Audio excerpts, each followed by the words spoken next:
vérité, qui s'oppose au vice du mensonge. Et voici que donc le mensonge parle, et il dit: mais qui est celui qui serait capable de dire toujours la vérité? Si je souhaitais sincèrement le bonheur à autrui, j'en pâtirais. Soutenir les autres, voilà ce qui conduirait à ma perte. Je veux donc prononcer des paroles futiles qui me procurent les honneurs pour obtenir d'un côté ce que je peux avoir de l'autre. Si j'étais sincère, je ne pourrais pas recevoir tout ce que je désire. Or, si j'applique ma méthode, je découvre ce que je ne connaissais pas, alors je peux dire ce qui me chante. Combien de gens sont tellement prisonniers de leurs soucis de vérité qu'ils ne peuvent plus bouger comme s'ils étaient attachés à une planche. Ils ne rapportent que ce qu'ils voient et entendent réellement, et pourtant beaucoup d'entre eux deviennent pauvres, misérables, exclus. Moi, je reçois ce que je demande, et même si c'est de façon malhonnête, puisque je veux devenir plus noble et plus riche que les autres, je me présente dans mon discours comme noble et riche, et c'est mieux pour moi que d'être ligoté à un arbre. Et souvent, j'affirme des choses que je n'ai ni vues ni entendues. Souvent, j'affirme des choses que je n'ai ni vues ni entendues, et ainsi, j'échappe à beaucoup de malheurs et je passe à côté des ennuis. Et si mon discours était toujours le même, il m'accuserait. Or, je multiplie les versions de mes récits de façon que cela ne puisse pas me nuire. Cela m'est plus utile que d'être frappé avec un bâton ou une épée. Je n'ai jamais trouvé personne qui serait devenu noble ou riche sans avoir appliqué ma méthode. Saint Hildegard dit ceci: lorsqu'un homme est impie, il tombe dans le mensonge, qui se construit soigneusement pour rejeter la vérité. Endurci dans l'infidélité, il n'a en lui aucune droiture, le poussant aux bonnes œuvres. Avec des paroles, il veut se fabriquer un ciel qui n'existe pas.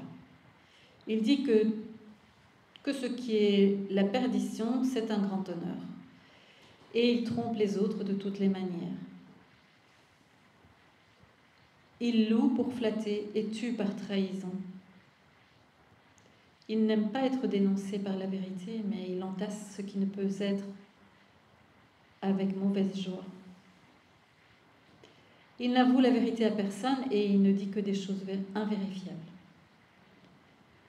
Les menteurs s'enroulent dans leurs mensonges comme les vipères dans leurs trous.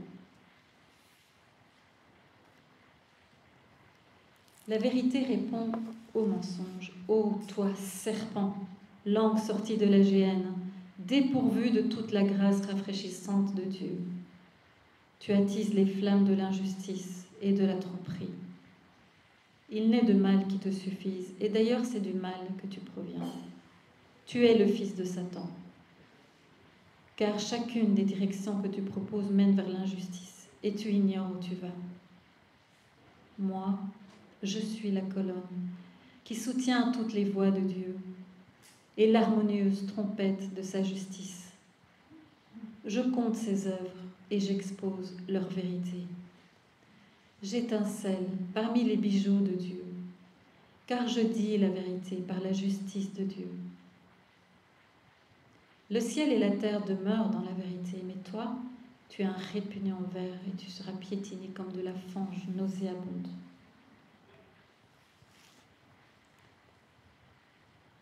Alors, Hildegard nous demande de méditer la première épître de Jean, chapitre 1, verset 6, Matthieu, chapitre 5, verset 37, Saint Jean, Évangile, chapitre 14, verset 6 et 17. Dans l'Évangile tel qu'il m'a été révélé, donné à Maria Valtorta, Jésus dit « Soyez sincères, je suis la vérité, dans les choses d'en haut comme dans les choses humaines. Je veux que vous soyez francs, vous aussi. Pourquoi user de tromperie avec moi ou avec des frères ou avec le prochain? Pourquoi s'amuser à tromper? Quoi? Orgueilleux comme vous l'êtes et vous n'avez pas la fierté de dire « Je ne veux pas qu'on me découvre menteur ?» Soyez francs avec Dieu. Croyez-vous le tromper avec des prières longues et manifestes? Ô pauvre fils, Dieu voit le cœur.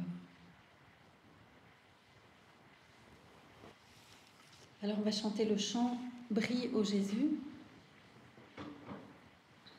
parce qu'il y a dedans le mot vérité qui nous guide et qui nous libère. Parce que qui est-ce qui a dit « Je suis le chemin, la vérité et la vie » C'est Jésus-Christ.